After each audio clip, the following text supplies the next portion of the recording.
Avant de plonger dans cette histoire incroyable, pensez à vous abonner à la chaîne et à activer la cloche. Ici, chaque récit a quelque chose à dire, et vous ne voudrez pas en manquer un seul. Expulsée de la première classe, la femme qui leur a fait perdre 15 milliards. Charlotte Williams posa doucement son sac Hermès noir, modèle Birkin, sur le siège 2A de la première classe du vol New York-San Francisco. Un siège spacieux, baigné d'une lumière douce filtrée par les hublots polarisés, avec un repose-pied en cuir ivoire, un écran tactile de dernière génération et une coupe de champagne déjà servie. Elle s'installa avec grâce, sans précipitation, comme si chaque geste était chorégraphié avec soin. Elle portait un tailleur crème d'une coupe parfaite, probablement sur mesure, qui épousait sa silhouette sans ostentation. Son collier de perles noires, discret mais raffiné, brillait doucement à la lumière du matin. Ses escarpins vernis, noirs eux aussi, complétaient cette image de maîtrise totale.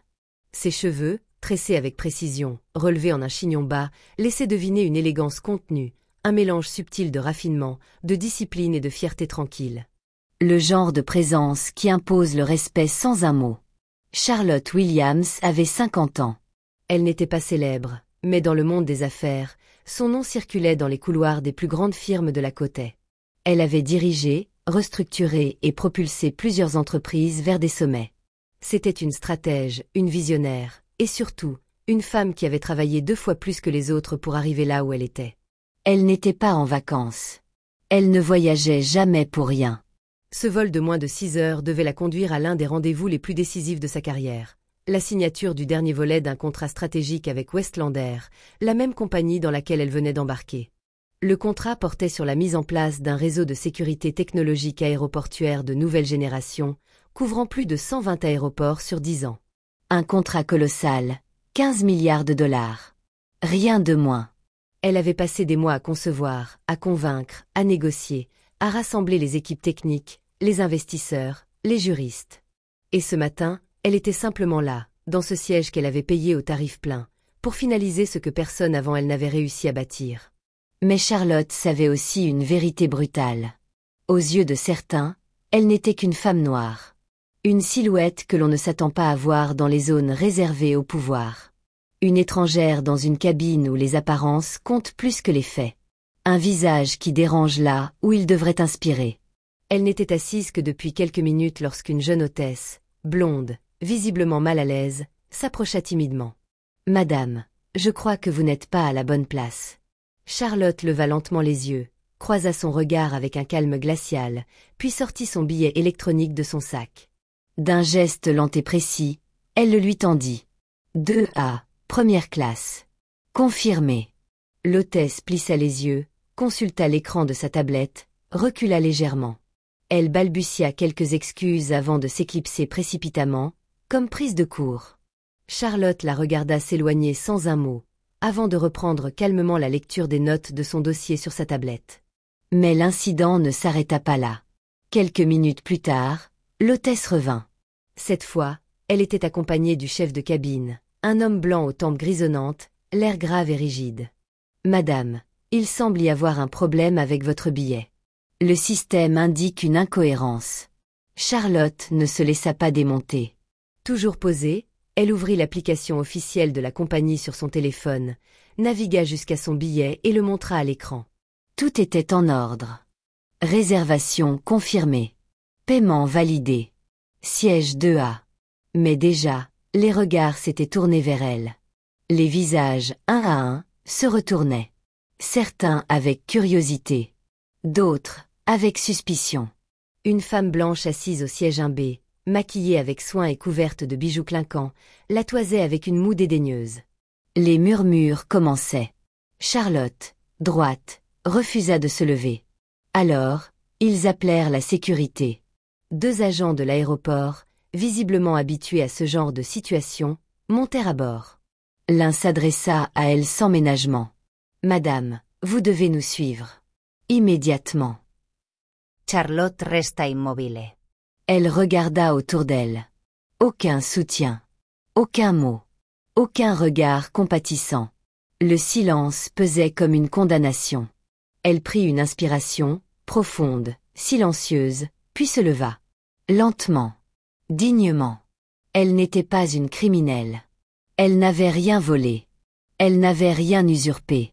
Et pourtant, elle fut escortée hors de l'appareil, devant des dizaines de passagers, comme une intruse, une fraudeuse, une erreur à corriger. Elle ne cria pas. Ella ne protesta pas. Ella marcha. Tête haute. Dos droit.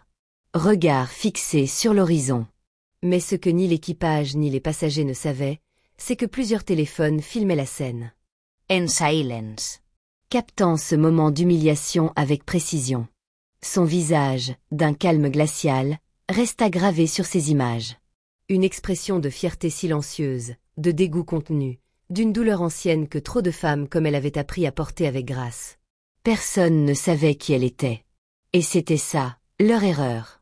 2 jours plus tard, alors que les réseaux sociaux bruissaient encore des vidéos filmées dans l'avion, une alerte de dernière minute fit irruption sur les chaînes d'information majeures. CNBC, CNN, Bloomberg, Reuters.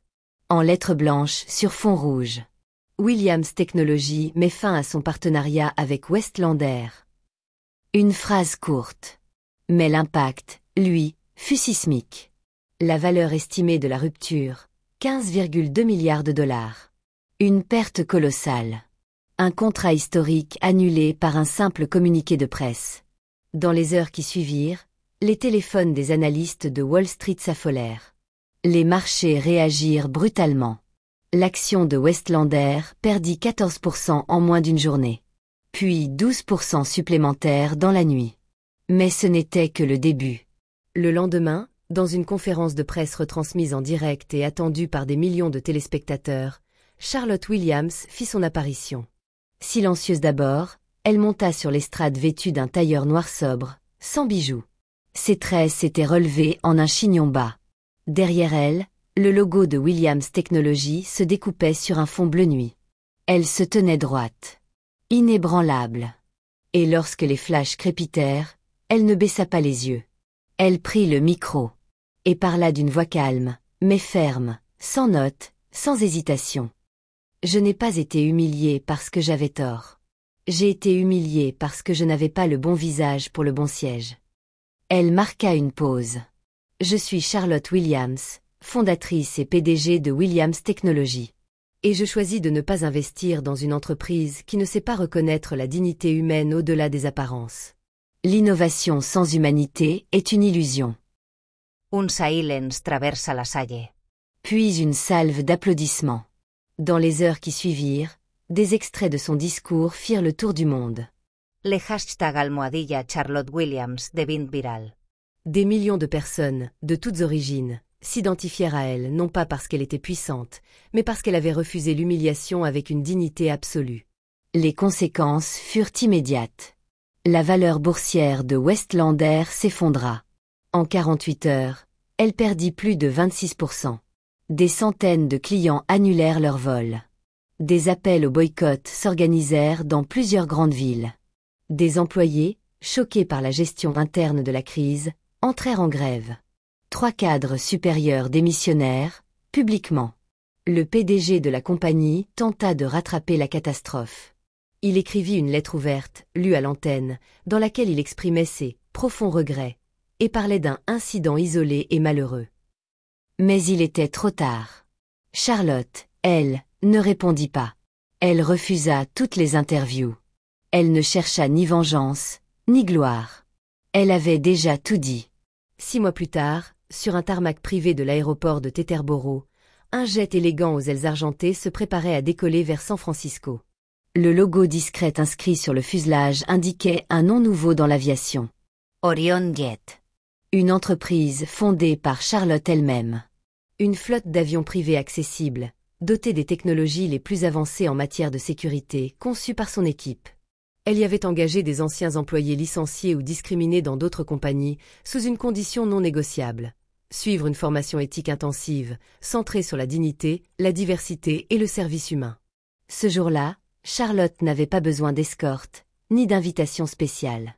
Elle monta les marches de l'appareil, dans le calme, avec sa discrète élégance. À l'entrée du cockpit, la copilote, une jeune femme latino-américaine au regard brillant, se leva et lui adressa un salut militaire. Bienvenue à bord, MS Williams. Charlotte sourit.